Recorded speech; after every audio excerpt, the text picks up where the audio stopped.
Ai, eu usar a palavra expert, não é essa palavra, na verdade. Entendedor de determinados assuntos, enfim, o gênero influencia nesse. Especialista em determinados assuntos. Gente, eu virei a pior pessoa, porque eu fazia um. Quero entrar em detalhes, mas quando a gente pensa em epistemologia, né, base do conhecimento, e como o conhecimento ele é produzido, assim, eu tenho certeza que todos vocês já ouviram essa palavra, já pensaram sobre isso também. Então, epistemologia é um estudo do conhecimento, né? Como que a gente sabe que a gente sabe? De onde vem o conhecimento que a gente tem?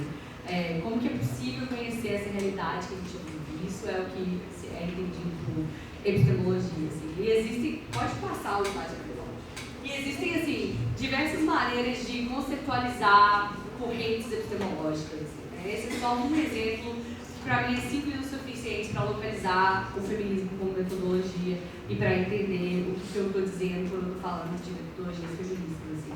E seria de um polo positivismo e outro polo pós-positivismo.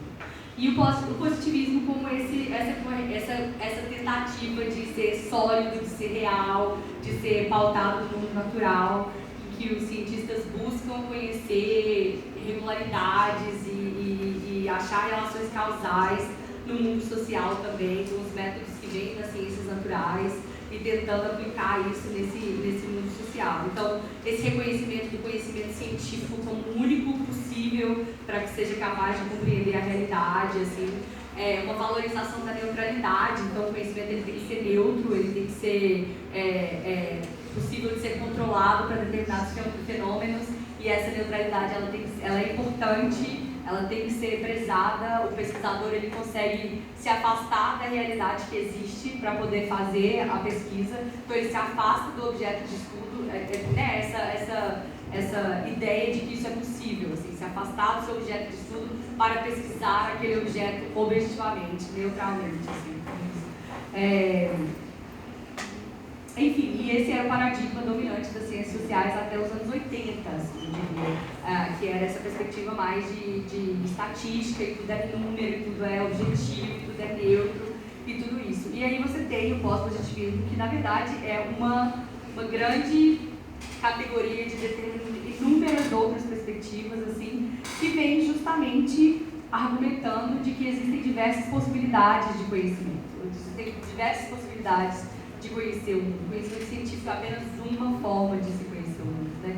Então, olhando para a ciência, não para a ciência, mas para a realidade, com essa coisa maleável, essa coisa construída, que é subjetiva, que é baseada na experiência, enfim, que os indivíduos eles conhecem a realidade de acordo com suas próprias identidades, com seus próprios pontos de vista, e que não existe neutralidade na produção científica, né? Então, é esse argumento de que é impossível ser neutro e é impossível dissociar completamente quem você é do seu objeto de estudo. Então, as correntes pós-positivistas, a maioria delas, ao invés de negar ou de querer essa neutralidade, elas usam a falta dela como um benefício. Assim, o fato de que eu sou capaz de olhar quem eu sou e como isso influencia na forma que eu observo esse fenômeno é algo positivo para a produção acadêmica. Assim. Então, são essas duas categorias, e isso informa a metodologia. Essa compreensão entre o pós-positivismo e o positivismo, o que é conhecimento, o que conta como conhecimento válido,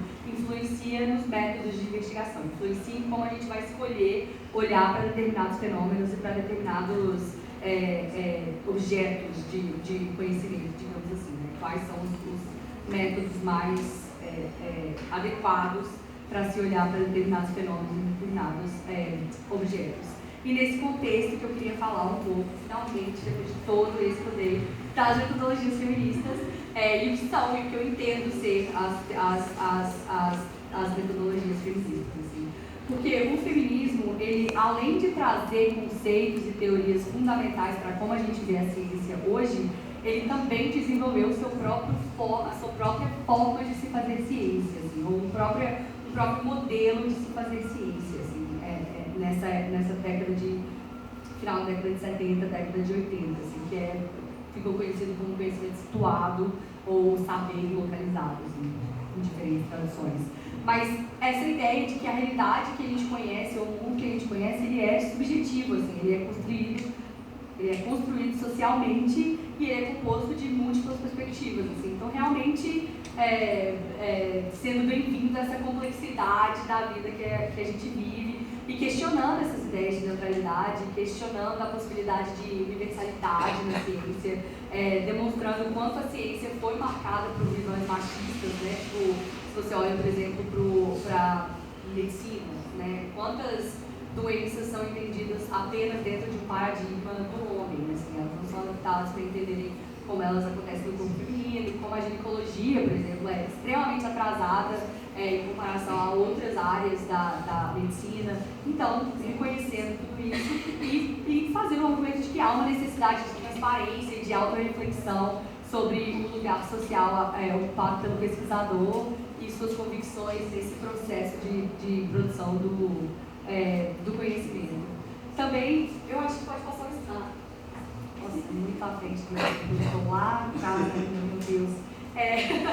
Enfim, também tem essa abertura ao multidisciplinar, ao interdisciplinar e à comunicação entre certas disciplinas, assim, a pluralidade metodológica, né? Não há um método específico que funciona sempre, dependendo do seu objeto, dependendo do seu fenômeno, determinadas técnicas, determinados procedimentos vão ser mais bem-vindos e vão ser mais bem aproveitados do que outros. E com isso, só fazer uma observação aqui que eu sempre pergunto muito isso, qual é o método feminista? Na minha perspectiva, não existe um método feminista, existem métodos de pesquisa, a aplicação dos métodos são feministas. A forma com que você escolhe, como esses métodos eles são implementados e como você decide contactar as pessoas ou abordar determinados fenômenos, esse é o processo em que se torna feminista, e não um método em si. Por exemplo, um estudo de caso de dois países, ele pode ser um estudo extremamente positivista, em que você vai olhar para os dois países, você vai só identificar ali coisas em comum em determinados fatores e vai ignorar uma série de complexidades, ou ele pode ser um estudo de caso feminista, em que você vai lá mesmo e olha para a vida das mulheres, enfim, e olha para fatores que seriam ignorados dentro de uma lógica positivista. E a grande contribuição, assim, a grande centralidade do feminismo como metodologia é, de fato, o gênero como um eixo organizador das relações sociais. Assim. Então, metodologias feministas, na minha perspectiva, não é só sobre olhar para a mulher, não é só sobre olhar que lugares as mulheres ocupam e como elas ocupam e onde elas estão e tudo isso. É também, mas é mais do que isso, é olhar para como o gênero estrutura a forma com que a gente entende tudo e com que a gente participa no mundo também, né? Não é só... A gente estava tendo uma conversa ontem, encontrei com pessoas com mais comigo de ciência de sala, a gente estava conversando, enfim.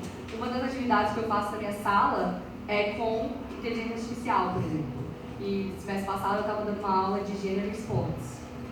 Enfim, uma das semanas que era sobre mídia, cobertura midiática de atletas, como é diferente e tal. E eu usei a inteligência artificial para mostrar para eles que a inteligência artificial, ela também é relacionada a gênero. Porque eu pedi a eles para fazer perguntas para o ChatGPT lá sobre esportistas, usando o gênero neutro. Qual é o maior esportista de todos os tempos? Quem é o esportista mais bem pago? Qual é o melhor esportista nesse esporte? Qual é o esporte mais valorizado? E todas as respostas foram sempre sobre homens. Assim, como a inteligência artificial conseguiu invisibilizar as atletas mulheres nos Estados Unidos, no contexto dos Estados Unidos. Enfim, então olhando para esses processos, e não só sobre como eles são diferentes, mas como eles são estruturados dentro de uma lógica de gênero, assim. E aí, por fim, pode passar o slide para mim, por favor, queria só dar uma comentada em como se faz pesquisa feminista, né? Que recursos, que práticas, que coisas orientam uma pesquisa feminista, o que faz uma pesquisa ser feminista. Como eu disse, eu acho que não existe uma epistemologia feminista unificada, eu não acho que tem assim, uma receitinha que você pode simplesmente cumprir para fazer pesquisa feminista. Na verdade, a pesquisa feminista ela acontece uma série de críticas e construções, discussões e reconstruções e problematizações de tudo isso, de práticas e de normas, de ideias. e é assim que ela acontece. Mas eu trouxe apenas algumas diretrizes assim, que funcionam para mim, pensar na minha própria pesquisa, interrogar se aquilo ali é feminista o suficiente para mim, porque eu quero ser como pesquisadora. Assim. E um primeiro desses aspectos é essa curiosidade feminista. Assim. Faça perguntas feministas. Assim. Eu não sei muito bem o que isso significa, mas é o que eu levo para mim. Assim. E perguntas de tipo, onde estão as mulheres? Né? Que é uma pergunta que ficou famosa pela Cynthia Enloe. Se você tem qualquer interesse em teoria feminista das relações internacionais, você precisa ler esse livro, me lembra que eu te passo a referência. Mas enfim, onde estão, olhando para processos globais, por exemplo, onde estão as mulheres? E o que são as mulheres? Por que as mulheres são excluídas desses processos? Quais mulheres estão incluídas nesses processos? Quais mulheres são reconhecidas? Por que isso importa? Né? Como o feminismo pode ajudar a entender determinados processos, por exemplo? Também acho que é importante questionar seus comprometimentos epistemológicos e ontológicos e tudo isso, e praticamente para mim isso significa uma preocupação profunda com quais as perguntas que são feitas, quais as perguntas de pesquisa são feitas e o que é considerado digno de se saber, o que é considerado importante de se saber e o que não é possível saber, quais perguntas são feitas, quais perguntas não são feitas, por que elas não são feitas, enfim, todas as questões são parte desses compromissos epistemológicos. Eu acho que existe esse objetivo, esse comprometimento com fazer uma ciência, com fazer pesquisa que seja útil e seja relevante para a vida de mulheres e populações minoritárias em geral. Então, esse compromisso com o conhecimento que emancipa, o conhecimento que liberta, um potencial para melhorar a vida, né, das mulheres e de outros sujeitos oprimidos na nossa sociedade também. Olhando para mulheres não só como objeto de pesquisa também, isso foi uma das grandes críticas da década de 70, em que tudo era sobre as mulheres, mas as mulheres apenas como objeto de pesquisa e não como pesquisadoras. As mulheres como alvos que podem ser entendidas, mas não como sujeitos que podem pesquisar e que são detentoras de conhecimento, que podem passar esse conhecimento. Então, eu acho que isso é importante. Assim. E, de novo, a centralidade dessa questão da reflexão e da autorreflexão e da subjetividade do pesquisador, o papel do pesquisador na pesquisa. Assim. Acho que quando a gente começa a aprender sobre pesquisa, existe uma tendência muito forte de querer tirar a gente da pesquisa. Assim, né? A pesquisa é o que acontece lá fora, a pesquisa é essa coisa que eu estou observando lá fora. E eu acho que a pesquisa feminista é o caminho contrário, assim, se colocar no mesmo plano crítico, ou na mesma realidade que o seu assunto e que o seu objeto, e como o seu próprio papel social, papel político influencia nesse conhecimento que está sendo produzido. E aí eu queria rapidinho só falar sobre o meu projeto de pesquisa atual, e eu vou abrir para perguntas. Nem vou me estender muito no projeto não, porque, enfim, senão eu fico falando para sempre, mas eu queria dar só um gostinho assim, do que eu faço, né, de como isso tudo isso que eu falei agora é refletido na minha própria pesquisa e como que eu trago esses aspectos todos para a minha própria pesquisa. Então, pode passar. Já tá, não, tá aí já, meu Deus, nem precisa. Pois é. Então, esse meu atual projeto de pesquisa sobre os coletivos feministas de futebol, ele é um projeto da minha tese, que foi defendido em 2022, acho que ele foi 2020, eu errei. Foi em 2022, mas é um projeto que começa efetivamente em 2017, assim, foi quando eu de fato comecei a contactar os coletivos e a criar esse relacionamento com essas torcedoras e fazer o design do projeto e tudo isso.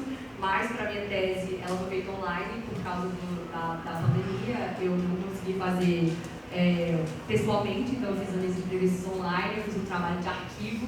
Então, Biblioteca Nacional, Museu do Futebol, todos esses arquivos riquíssimos sobre o futebol no Brasil foram consultados a pente fino por mim, assim, né, tentando achar dado e informação, e também redes sociais, porque todos esses coletivos usam muito as redes sociais, principalmente o Instagram, e eu estava bem interessada em entender como que elas usam e a reação das pessoas sobre as pautas que elas estavam trazendo do futebol. E agora, o motivo pelo qual eu estou no Brasil é um trabalho de campo pessoalmente, está acontecendo agora em 2023, que vai ser a base do livro que a tese vai virar. Assim. E aí pode passar para mim rapidinho, que eu queria... Acho que você pode passar tudo isso, que era um GIF, não vai funcionar, esse aí pode deixar. E aí esse era o desfile do Atlético que eu estava falando, que aconteceu em 2016.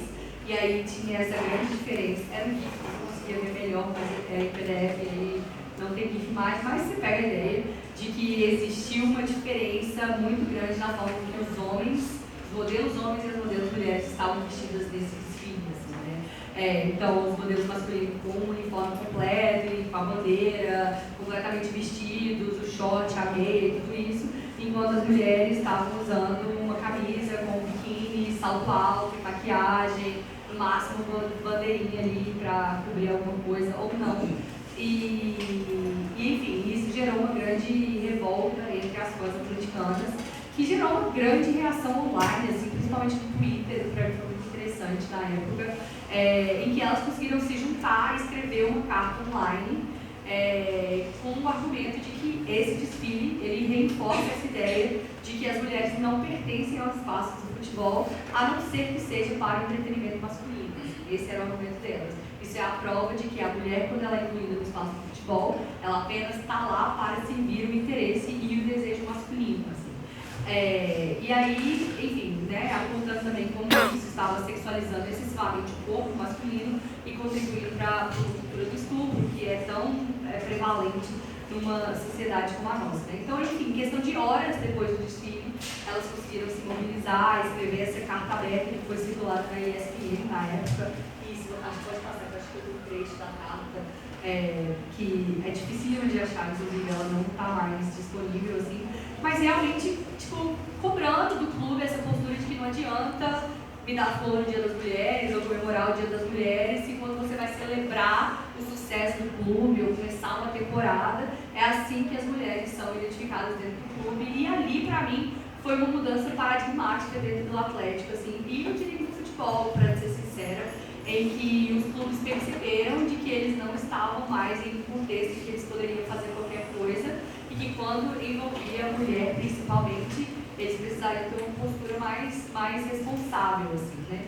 O que não acontece sempre, mas ali, para mim, muda a forma com que os clubes se relacionam não com a torcedora mulher, mas com a torcedora feminista. Para mim, aquilo ali foi paradigmático, assim.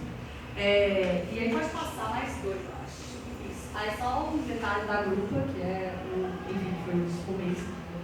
Pode passar.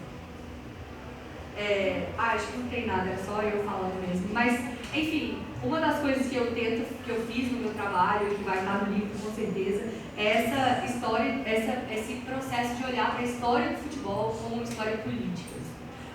A forma como a gente entende o futebol hoje, o que a gente entende a história do futebol, ela é uma história política porque ela é uma história sobre poder, sobre quem teve poder, sobre quem tinha poder e sobre quem foi excluído dessa narrativa. Assim, né? Então, essa pergunta de onde estão as mulheres na história do futebol, para mim foi muito relevante começar a pesquisar. Eu estava conversando com amigas minhas enquanto eu faço tudo isso. Eu fui no Museu do Mineirão, não sei quantos de vocês já foram, mas o Mineirão tem uma visita, você pode visitar o estádio e existe um museu, o Museu Brasileiro do Futebol, chamado Museu Brasileiro do Futebol, esse é o nome do museu.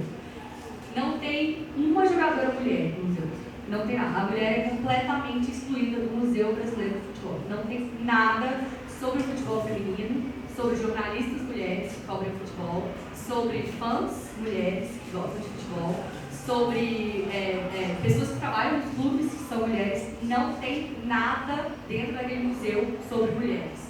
E eu fiquei absolutamente impactada, para ser sincera, assim, sobre essa exclusão, porque, não sei se vocês sabem, mas a palavra torcedor, ela existe por conta da função da mulher no começo do futebol no Brasil. Quando o futebol começa no Brasil, ele é uma atividade elitista, é uma atividade da alta sociedade brasileira, digamos assim.